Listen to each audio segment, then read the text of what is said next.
한국의 절기 nè, tao nghe ta với tới chữ 절기, chẳng làក្នុងនេះគេនឹងបញ្ចូលta với tới chữ 절기. 한국에서는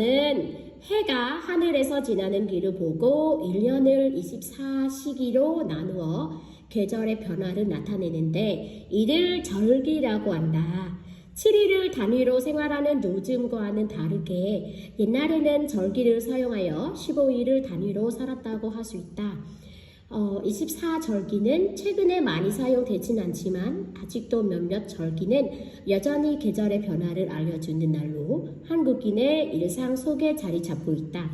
이들 절기 중 사람들에게 친숙한 절기는 입춘, 춘분, 하지, 추분, 동지 등이다. 입춘은 봄의 시작을 알리는데 예전에는 입춘에 한자로 입춘대길이라고 써서 대문에 붙이고 행복을 빌었다. 춘분은 낮에 밤의 길이가 같은 날로 춘분이 지나면 낮의 길이가 점점 더 길어진다. 하지는 1년 중 낮의 길이가 가장 긴 날이고 추분은 낮과 밤의 길이가 같은 날이다. 추분이 지나면 다시 밤이 길어지는데 동지는 1년 중 밤의 길이가 가장 긴 날이다. 동지에는 팥죽을 먹으며 나쁜 일이 생기는 것을 막는 풍습이 있어요. 있다. 자,ដល់ពេលគ្រូអានរាល់ថ្ងៃណាអានបន្តិចអត្ថបទនេះបន្តិចអត្ថបទនោះអត្ថបទក្នុងកម្រិត1ផងអត្ថបទក្នុងកម្រិត2ផងកម្រិត3ផងកម្រិត4ផងកម្រិត5ផងមួយថ្ងៃនិយាយ3ម៉ោងអញ្ចឹងទៅដល់ពេលអានអត់មានទេអានេះអញ្ចឹងមានន័យថាគ្រូបកាយជាងយើងមិនទេដោយសារតែគ្រូធ្វើវាដដែលរាល់ថ្ងៃឯហ្នឹងអ្នកគ្រូអង្គុយតែអានហ្នឹងអញ្ចឹងត្រូវអានបកាយអញ្ចឹងឯងហើយខ្ញុំឯនេះមួយថ្ងៃកាន់តែម៉ាស៊ីនហ្នឹងហ្នឹងហើយអញ្ចឹងទាំងអស់គ្នាតាមពិតទៅគឺអាស្រ័យទៅលើអ្វីដែលយើងធ្វើញឹកញាប់ទេអញ្ចឹងអ្នកទាំងអស់គ្នាក៏ដោយឲ្យតែធ្វើអាស្រ័យអាន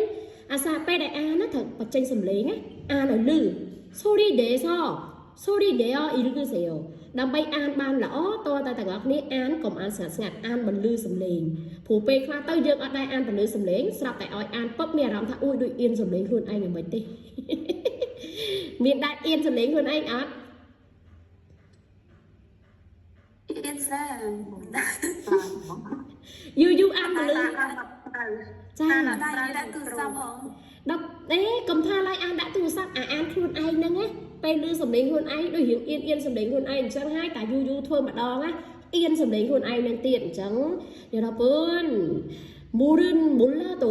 읽으면서 있는 동안 만약에 모르는 단어가 나와도 그냥 읽으세요. 끝까지 읽으세요. 소리를 내서 읽으세요. យើងអត់ដឹងអត្ថន័យក៏ដោយអត្ថបទខ្លះណាបើយើងអត់ដឹងអត្ថន័យក៏ដោយយើងអានឲ្យចាប់ដើម្បីបន្លឺសំឡេងសិនទៅដើម្បីបន្ស៊ាំឯហ្នឹងណាបើយើងអានញឹកញាប់យើងនឹងអានបានលឿនហើយចាអញ្ចឹងនេះគឺជាការបែងចែករដូវកាលនៃប្រទេសកូរ៉េទាំងអស់គ្នាអញ្ចឹងជ្រុលគីនេះនៅក្នុងសភៅនេះគឺពាក់ព័ន្ធទៅនឹងក្រេចរ៉េប្រនហាណាថានេនដាគឺគេបែងចែកអញ្ចឹងយើងអាចបកថារដូវកាលនៃកូរ៉េតែក៏អាចបកថាការបែងចែករដូវកាលនៅកូរ៉េដែរ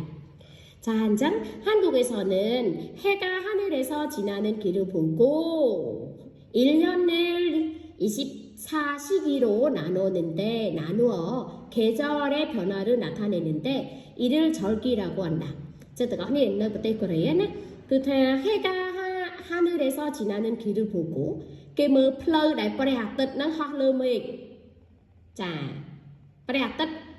lơ mê 해가 하늘에서 지나는 길을 보고 chân mơ plơ đại prehatit nó chlong cắt mê các chân mơ là vậy mơ còn lông đại prehatit chlong cắt lơ mê nâng ai china nên khi chân mẹ mơ plơ tới cứ mơ còn lông bên mà đó á cứ cần lông đây ca thua đầm nào để prehatit nâng ấy hai 1년을 24시기로 나누어 개짜액 mỗi năm chia 24 rồi đời cản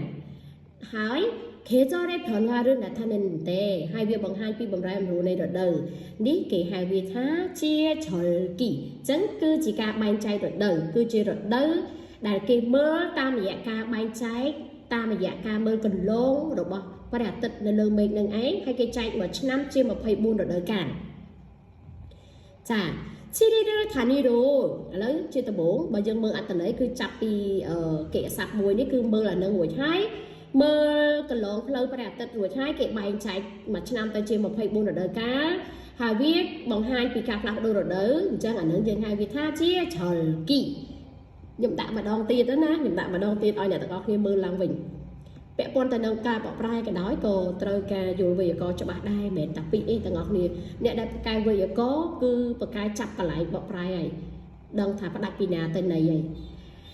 ចាបន្តមកទៀត 7일을 단위로 생활하는 요즘과 다르게 커피 빠져버니까 나중 루너 나욕 아이까타 루너 지에 범벌 탕아이 rồi ngay dương 루너 욕 아이까타 루너 지에 범벌 탕아이 hết từng ngọc nè mấy nè chăn đó là tất hết cả lọc mà chăn với nhảy bắt tay coffee 빠져버니까 đại 루너 지에 아이까타 범벌 탕아이 bài ní 옛날에는 내 보란 카피 보란 그 다 절기를 사용하여 cái pra 절기 까반자를 넣는 ấy